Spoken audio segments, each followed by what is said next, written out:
అయినటువంటి యేసుక్రీస్తు ప్రభుల వారి యొక్క ప్రశస్తమైన నామానికి, ఆయన పరిశుద్ధమైన పాదాలకు వేవేల కొలదిగా వందనాలు, స్తుతులు, స్తోత్రాలు చెల్లిస్తున్నాను. ఇక్కడ ఉన్నటువంటి సంఘ పెద్దలకు ప్రత్యేకమైన వందనాలు తెలియజేస్తున్నాను. దేవుని పిల్లలైన మీ అందరికి కూడా ప్రభునామముల వందనాలు తెలియజేస్తున్నాను. దేవుని నామానికి మహిమ కలుగును గాక. హల్లెలూయా. అందరం గట్టిగా దేవునికి స్తోత్రం చెప్దామా? హల్లెలూయా, హల్లెలూయా. మరొకసారి మీ అందరికీ నూతన సంవత్సర శుభాకాంక్షలు తెలియజేస్తూ ఉన్నాను. అయినా పర్వాలేదు, మరలా మీరు ప్రక్కవారితో చక్కగా హ్యాపీ న్యూ ఇయర్ చెప్పుకోండి. అందరికీ, మీ అందరికీ నూతన సంవత్సర శుభాకాంక్షలు మరొకసారి. ఈ సంవత్సరం అంతా కూడా దేవుని కృప కాపుదల మనకి, మన కుటుంబాలకి, సంఘానికి తోడయుండి నడిపించును గాక. ఆమేన్. మంచిది ప్రభునందు ప్రియులరా, కొద్ది నిమిషాలు శ్రద్ధగా దేవుని మాటలు వినటానికి మనందరం కూడా ఇష్టపడదాం. ఈ సమయంలో పరిశుద్ధ గ్రంథంలో నుండి మీకు ఒక మాట తెలియచేయాలని ఇష్టపడుతున్నాను. చూడండి, పరిశుద్ధ గ్రంథాలు ఉన్న వారందరూ కూడా పరిశుద్ధ గ్రంథాలు తెరచి చూద్దాం. ఆదికాండం 24వ అధ్యాయం.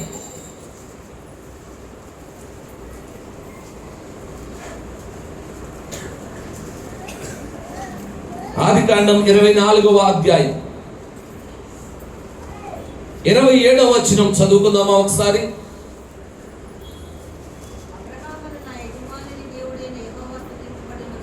అబ్రహామును నా యజమానుని దేవుడైన యెహోవా స్తుతింపబడును గాక.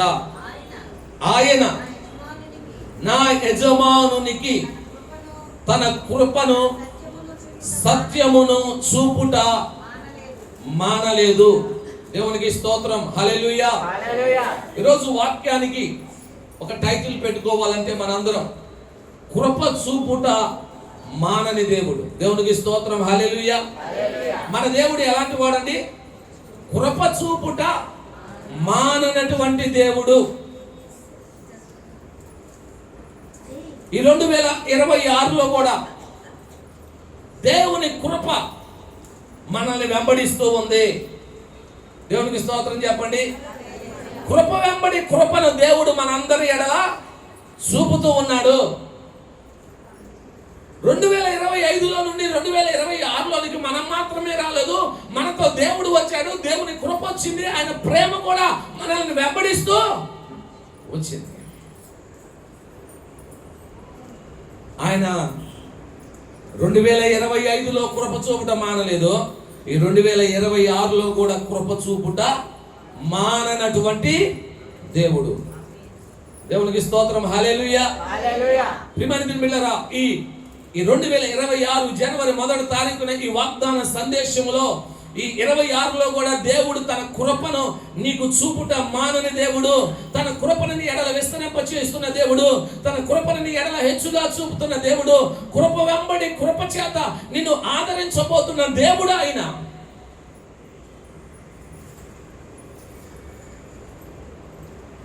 అబ్రహాము దాసుడైనటువంటి ఎలియాజరు దేవుని గురించి సాక్ష్యం ఇస్తున్నటువంటి మాటలు, అబ్రహాము ఎడల దేవుడు ఎలాంటి కార్యాలు చేస్తూ ఉన్నాడో తెలియపరుస్తూ ఇక్కడ మాట్లాడుతున్నటువంటి మాటలు. అబ్రహామును నా యజమానుని దేవుడైన యెహోవా స్తుతింపబడును గాక. ఆయన నా యజమానునికి తన కృపను సత్యమును చూపుట ఏం చేయలేదంట? దేవుని పిలుపుని అందుకొని, దేవుని మాటను తీసుకొని, అయ్యా నేను వెళ్ళమన్న చోటకి వెళ్ళు, నేను నిన్ను ఆశీర్వదిస్తాను, నిన్ను గొప్ప జనముగా చేస్తాను, నీవు ఆశీర్వాదంగా ఉంటావు, నీ వలన ఈ భూమి మీద ఉన్న సమస్త వంశములు దీవించబడతాయి, ఆకాశ నక్షత్రం వలె, సముద్రమందల ఇసుక రేణుల వలె నీ సంతానమును నేను అభివృద్ధి పరుస్తానని అబ్రహాముతో చెప్పినటువంటి దేవుడు, ఆ దేవుని మాట విని, దేవుని చిత్తానికి లోబడి, ఆ దేవుని మాటను పట్టుకొని సమస్తాన్ని విడిచిపెట్టి దేవునితో నడిచినటువంటి అబ్రహాము జీవితంలో దేవుడు ఎన్నెన్నో గొప్ప కార్యాలు చేశాడు, ఎన్నెన్నో అద్భుతమైన కార్యాలు చేశాడు, ఎన్నో ఆశ్చర్యకరమైనటువంటి కార్యాలు ప్రియమైన దేవుని బిడ్డలారా దేవుడు జరిగిస్తూ వచ్చాడు. తన విషయంలో, తన భార్య విషయంలో, తన గర్భఫలమైనటువంటి కుమారుడైన ఇస్సాకు విషయంలో ప్రియ దేవుని బిడ్డలారా చాలా గొప్ప కార్యాలు దేవుడు జరిగించాడు. వాటన్నిటిని చాలా పర్యాయాలు మనం విన్నాం. వాటన్నిటిని ప్రస్తావించడానికి సమయం చాలదు. కానీ ప్రియమైన దేవుని బిడ్డలారా ఇస్సాకు పెరిగి పెద్దవాడైన తర్వాత ఇస్సాకుకు వివాహం చేయవలసిన సమయం వచ్చినప్పుడు అబ్రహాము ఎలియాజరును ఇస్సాకు కొరకు సంబంధం చూడటానికి పంపించినప్పుడు ఆ కార్యములను కూడా దేవుడు సఫలపరిచినప్పుడు దేవుడి ఎలియాజరు వెళ్ళిన పని కూడా త్వరగా దేవుడు జరిగించినప్పుడు నిజంగా అబ్రహాము ఎడల దేవుడు ఎంత కృప కలిగి ఉన్నాడో ఎలియాజరు ఏం చేస్తున్నాడట, జ్ఞాపకం చేసుకుంటున్నాడు, గుర్తిస్తున్నాడు. నిజంగా నా యజమానుడైన అబ్రహాము దేవుడు స్తుతింపబడును గాక అని మాట్లాడుతున్నాడు. నిజంగా నా యజమానుడికి దేవుడు ఎంత కృప చూపుతున్నాడంటే ఆయన ఎప్పటికీ తన కృపను చూపటం మానలేదు.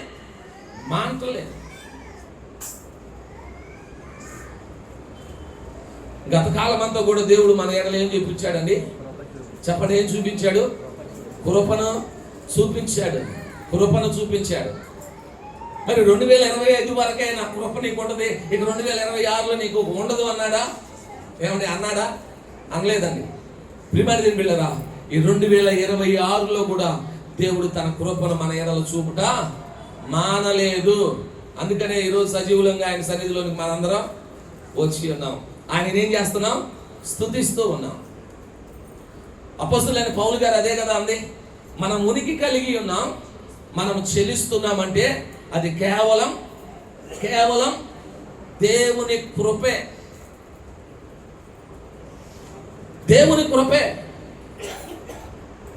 ఈరోజు నూతన సంవత్సరంలో అడుగుపెట్టిన మనందరం దేవుని కృపను జ్ఞాపకం చేసుకోకపోతే మనం ఆయనకు కృతజ్ఞతాస్తుతులు చెల్లించిన వారం కాదు. ఈరోజు మనకు బలమును బట్టో, మనకున్న సామర్థ్యమును బట్టో, మనకున్నటువంటి ధనాన్ని బట్టో, మనకున్న ఆరోగ్యాన్ని బట్టో, ఈరోజు దేనిని బట్టో మనం బ్రతికిలేం.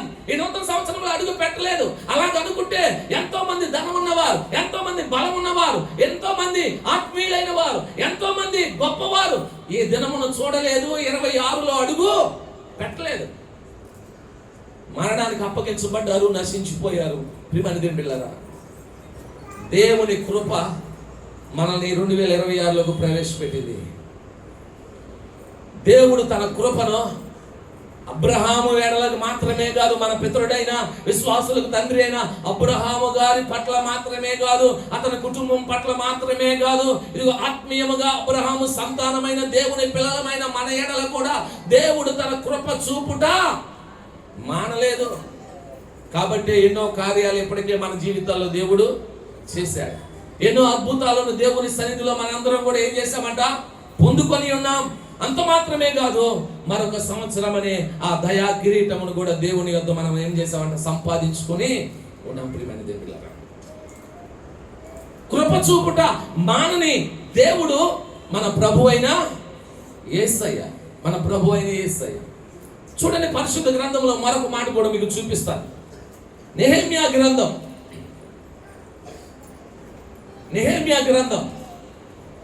9వ అధ్యాయం 20వ వచనం చదవండి. నెహెమ్యా గ్రంథం 9వ అధ్యాయం 20వ వచనం.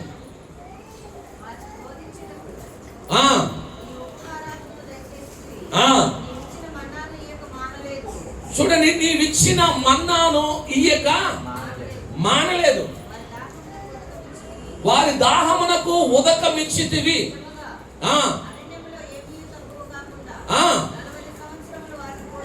దేవునికి స్తోత్రం, హల్లెలూయా. నెహెమ్యా గ్రంథంలో రాయబడిన ఈ మాటలు ఎవరి గురించి చెప్పబడతా ఉన్నాయి? ఎవరి గురించి? మన పితరులైన ఇశ్రాయేలు ప్రజలను గురించి రాయబడతా ఉన్నాయి. ఎక్కడో వేల సంవత్సరాల క్రితం జరిగిపోయిన సంగతులను భక్తుడైన నెహెమ్యా జ్ఞాపకం చేసుకుంటూ, దేవుడు ఎంత కృప కలిగిన వాడో జ్ఞాపకం చేసుకుంటూ, ఆనాడు మా పితరుల ఎడల కృప చూపిన దేవా, ఈనాడు కూడా నీ కృపను మానక మా ఎడల చూపుతున్నందుకు వందనాలయ్యా అని దేవునికి కృతజ్ఞతాస్తుతులు చెల్లిస్తూ ఆ విషయాలను అక్కడ మెన్షన్ చేస్తూ దేవుని ఏం చేస్తున్నాడని స్తుతిస్తా ఉన్నాడు. ఏ విషయాలను మెన్షన్ చేస్తున్నాడు అక్కడ? ఐగుప్తులో నుండి దేవుడు మోషే ద్వారా ఇశ్రాయేలు ప్రజలను విడిపించి కనానుకు నడిపించే క్రమంలో ఎర్ర సముద్రమును తన ప్రజల కొరకు 2 పాయలుగా చేసి ఆరిన నేలను తన ప్రజలను ఏం చేశాడంట? నడిపించాడు. వారు ఎడారిలోనికి వచ్చిన తర్వాత వారు ప్రయాణం చేస్తూ ఉండగా ఇదిగో వారి ఆకలిని తీర్చడానికి, వారి దాహమును తీర్చడానికి ఒక ప్రత్యేకమైన సదుపాయములు, అవి మనుషులు ఎవరు చేయలేనటువంటి సదుపాయములు. ప్రియమైన పిల్లరా, దేవుడు మాత్రమే చేయగలిగినటువంటి, దేవుడు మాత్రమే ఇవ్వగలిగినటువంటి ఆ కార్యములు, ఆ కృప. ప్రియమైన పిల్లరా, ఎన్ని సంవత్సరాలు నడిచారండి ఆ ఎడారిలో? చెప్పండి, ఎన్ని సంవత్సరాలు? 40 సంవత్సరాలు నడిచారు ఇశ్రాయేలు ప్రజలు. 40 సంవత్సరాలు కూడా దేవుడు ఆ పరలోకము నుండి వారి కొరకు శ్రేష్టమైన ఆహారమును, మన్నా అనే పేరు కలిగిన ఆ ఆహారాన్ని ప్రతిరోజు తన ప్రజలకు ఏం చేస్తా వచ్చాడంట? ఇస్తా వచ్చాడు. ఒక్కరోజన్నా మానేశాడా? ప్రియమైన దేవుని బిడ్డలారా, ఒక్కరోజన్నా వారిని ఆకలితో ఉంచాడా?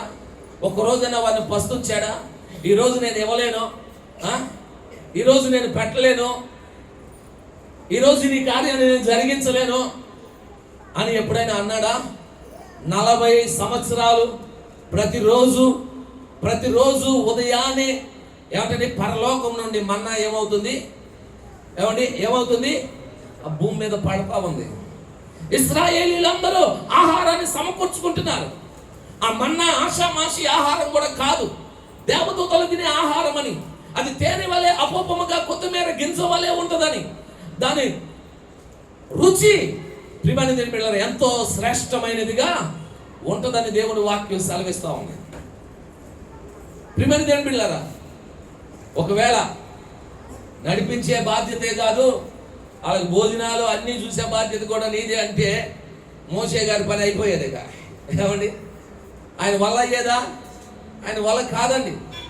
అప్పటికే వారిని నడిపిస్తూ, నేను కన్నానా వీళ్ళని, నాకెందుకు వీళ్ళ మీద, నా మీద వీళ్ళ మడేసావు, నేను ఎక్కడ నడిపించేది వీళ్ళని, నన్ను విసిగిస్తున్నారు, నన్ను శోధిస్తున్నారు, నా వల్ల కావటం లేదని ఏమంటే ఎన్నో పర్యాలు మోషే గారు బాధపడినా దేవుడు ధైర్యపరిచి మరలా నడిపించారు.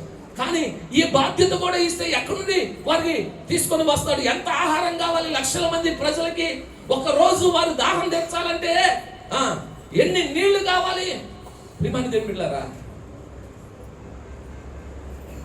కానీ ఈ విషయంలో మాత్రం మోషేకి ఆ బాధ్యత దేవుడు అప్పగించాల. మోషేతో దేవుడు అన్నాడు, నేను చూసుకుంటా అన్నాడు. ప్రియమైన దేవుని బిడ్డలారా, అసలు అద్భుతం అండి, ఆశ్చర్యకార్యం అండి, మన ఊహ కన్నదండి. ఒక్కసారి మీరు కనుక ఆ దృశ్యాన్ని స్క్రీన్ మీద చూసినట్టుగా చూస్తే, పరలోకము నుండి ప్రతిరోజు మంచు వలె ఆ పరలోకపు మన్నా ఆ భూమి మీద ఆ మంచు తడిపి ఆహారం ఆ భూమి మీద ఏమవుతుందంట? పడతా ఉంది. ముందు మంచు పడేది, ఆ మంచు ద్వారా భూమి అంతా తడిసిపోయి మట్టిగా లేకుండా ఆ భూమి అంతా కూడా అణిగిపోయి ఉండేది. ఆ తర్వాత మన్నా దాని మీద ఏం చేశాడంట? కురిసేది. అంటే వారు తినే ఆహారానికి కూడా దేవుడు ఎంత బాధ్యత, ఎంత కేర్ తీసుకున్నాడో తెలుసా? రాయబడిన మాట, మన్నాను ఇయ్యక మానలేదు. మన్నాను ఇయ్యక మానలేదు ఆయన. ప్రియ దేవుని బిడ్డలారా, 40 సంవత్సరాలు తన ప్రజలను దేవుడు ఏం చేశాడు? పోషించాడు, నడిపించాడు. ఏది తక్కువ కానివ్వకుండా.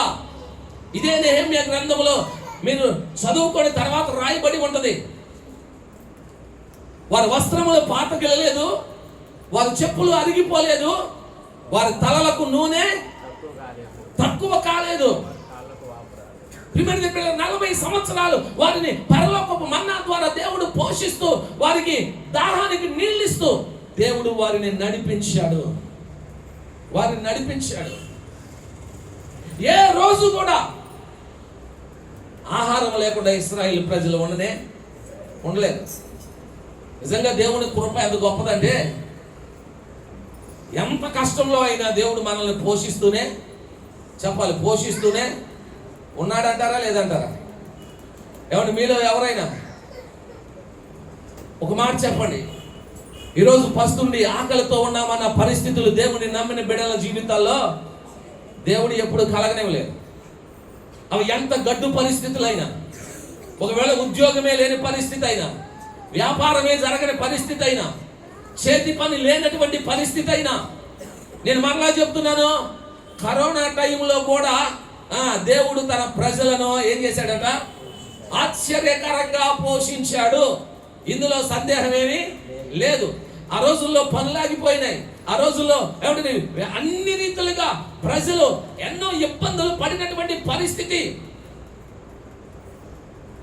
చేతిలో డబ్బులు లేనటువంటి పరిస్థితులు ఎన్నో ఎదుర్కొన్నప్పటికీ నిజంగా దేవుని బిడ్డలిచ్చే సాక్ష్యం ఏంటో తెలుసా? ఎన్నో ప్రతికూల పరిస్థితుల్లో కూడా దేవుడు మమ్మల్ని విడవకుండా మమ్మల్ని పోషించాడు. మాకు ఆహారం ఇవ్వడం మానలేదు. దేవుని బిడ్డలారా, ఈ సాక్ష్యం ఇక్కడున్న మనందరం కూడా చెప్పగలమంటారా లేదంటారా? చెప్పగలం. ఎందుకంటే ఒక తండ్రి అయినా ఒక తల్లి అయినా ఏ రోజు తమ పిల్లల్ని పస్తులతో పడుకోబెడతానికి ఇష్టపడతారా? ఏమన్నా ఇష్టపడతారా? ఏ తల్లిదండ్రులు కూడా తమ బిడ్డలు ఆకలితో ఉంటే తల్లిదండ్రులు అల్లాడిపోతారు. వారికి ఏమీ పెట్టలేకపోతే తల్లిదండ్రులు ఏమైపోతారంటండి? బాధపడతారు, ఏడుస్తారు. దేవుని బిడ్డలారా, నిజంగా అంటే మనకు తల్లిదండ్రులుగా మన పిల్లలకి ఆకలి తీర్చాలని, వారిని పస్తుంచడానికి ఏమాత్రం ఇష్టపడకుండా వారికి ఏదో ఒక విధంగా ఆహారం పెట్టడానికి ప్రయత్నము ఎలాగున్నా చేస్తాము. నిజంగా దేవుడు, మనం ఆరాధించే దేవుడు అంతకంటే గొప్పవాడైన దేవుడు, కృప కలిగిన దేవుడు. ఆయన పిల్లలమైన మనం పస్తుండటం ఆయన ఎప్పుడు కూడా ఇష్టపడే దేవుడుగా. ఆయన మనల్ని నిత్యము పోషించేటువంటి దేవుడు, నిత్యము పోషించేటువంటి దేవుడు, మనల్ని నడిపించే దేవుడు. మంచి గోధుమలతో మనల్ని ఏం చేస్తాడంటే ఆయన తృప్తిపరిచేటువంటి దేవుడు. వాక్యం సెలవిస్తుంది, సర్వ జీవుల కనులు నీ వైపు చూచుచున్నవి, ఇదిగో నీవు వారికి ఆహారాన్ని ఇచ్చుచున్నావు, నీ గుప్పులు విప్పి వారి కోరికలన్నీ నువ్వేం చేస్తున్నావంట? తీరుస్తున్నావు. ఇదిగో ఆకాశ పక్షులను చూడండి, అవి విత్తవు కోయవు, ఆయనను మీ పరలోకపు తండ్రి వాటిని పోషిస్తున్నాడు. మీరు వాటికంటే శ్రేష్ఠులు కాబట్టి అంతకంటే ఎక్కువగా మిమ్మల్ని నేను పోషిస్తాను. భయపడద్దు, చింతపడద్దు, దిగులు పడాల్సిన పని లేదు, నేను మీకు తోడుగా ఉన్నానని దేవుడు వాగ్దానం చేస్తున్నటువంటి దేవుడు. మన పితరులను అరణ్యములోను ఎడారిలోను పోషించినటువంటి దేవుడు, సంరక్షించిన దేవుడు, నడిపించిన దేవుడు. ఈ 2026లో కూడా మనల్ని పోషిస్తానని, సంరక్షిస్తానని, మనల్ని నడిపిస్తానని, తన కృప చూపుట మానను అని దేవుడు మనందరికి ఏం చేస్తానంటే వాగ్దానము చేస్తా ఉన్నాడు. చూడండి మరొక మాట, ఇర్మియా గ్రంథం, దయచేసి ఇర్మియా గ్రంథం 32:40 ఒకసారి చదవండి త్వరగా. ఇర్మియా గ్రంథం 32వ అధ్యాయం 40వ వచనం. నేను వారికి మేలు చేయుట మానకుండునట్లు నిత్యమైన నిబంధనను వారితో చేయుచున్నాను. దేవునికి స్తోత్రం, హల్లెలూయా. కృప చూపుట మానడు, పోషించటం మానడు, మేలు చేయటం కూడా మానడు మన దేవుడు. ఈ నూతన సంవత్సరంలో దేవుడు ఈ 1వ తారీఖున దేవుడు నీకు ఇస్తున్న ఒక చక్కటి వాగ్దాన సందేశం. ఆయన కృప ఈ నూతన సంవత్సరంలో కూడా మానక దేవుడు నీ ఎడలో చూపిస్తా ఉన్నారు. నిన్ను, నీ కుటుంబాన్ని ఆయన మానక ఏం చేస్తాడంట? పోషిస్తాడు. ప్రియమైన దేవుని బిడ్డలారా, 3వది మానక ఈ సంవత్సరం అంతా నీకు మేలులు ఏం చేస్తాడు? చేస్తానే ఉంటాడు. దేవునికి స్తోత్రం చెప్పండి, హల్లెలూయా. ఎంత మంచి దేవుడు అండి యేసయ్య, ఎంత మంచి దేవుడు. ప్రియమైన దేవుని బిడ్డలారా,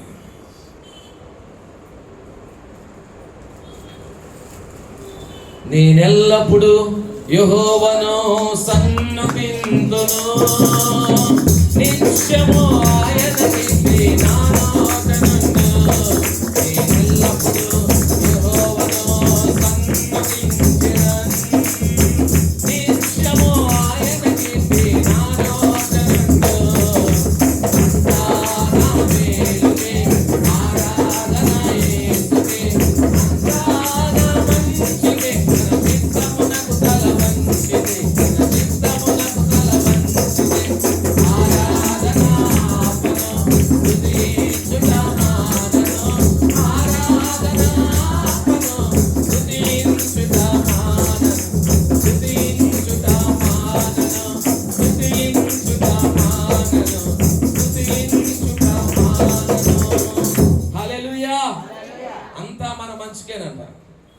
మన జీవితాల్లో దేవుడు ప్రియమైన బిడ్డలు ఏమై ఉన్నాడంటే కృప చూపుట మానని దేవుడై ఉన్నాడు.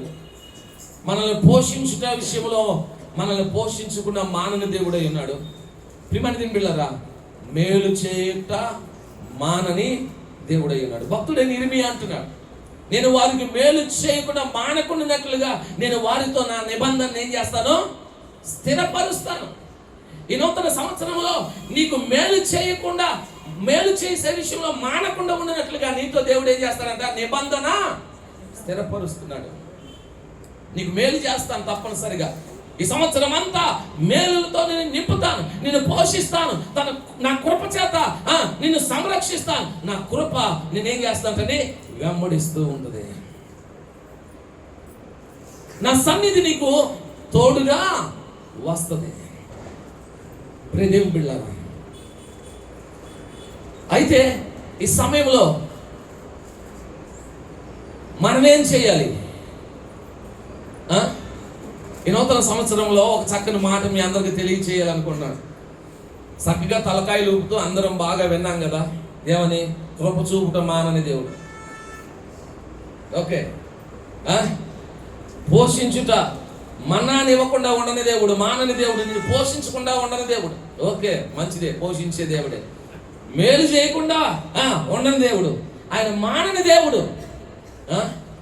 మరి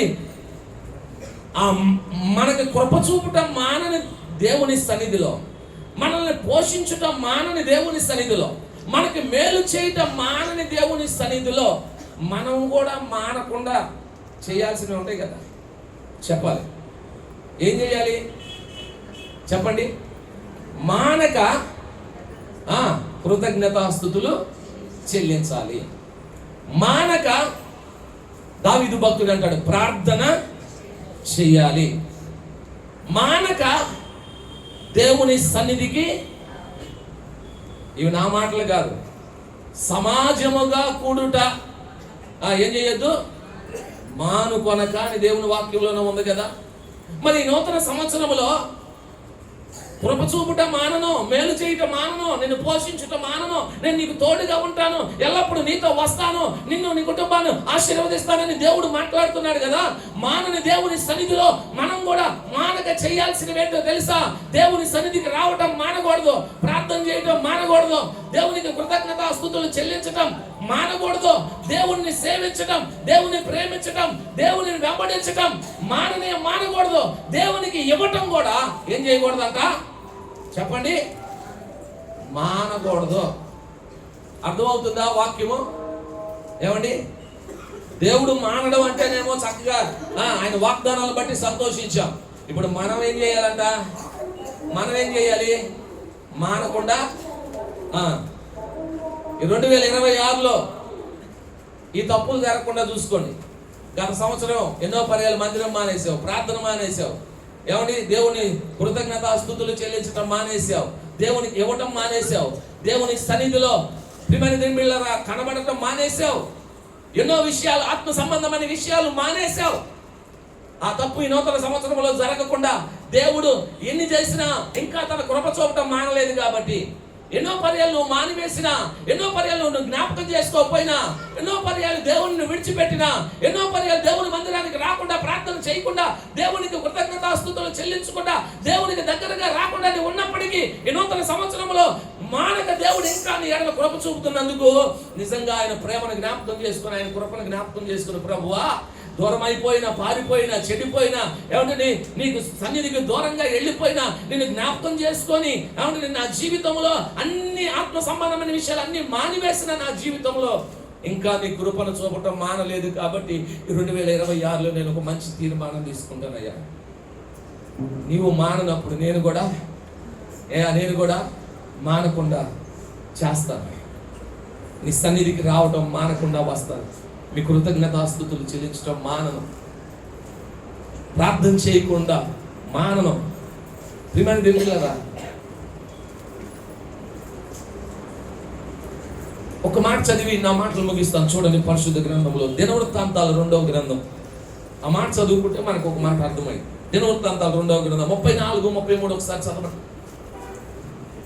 34, 33.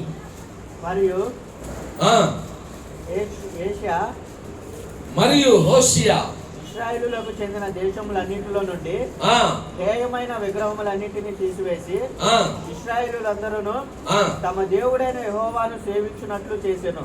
ఆ.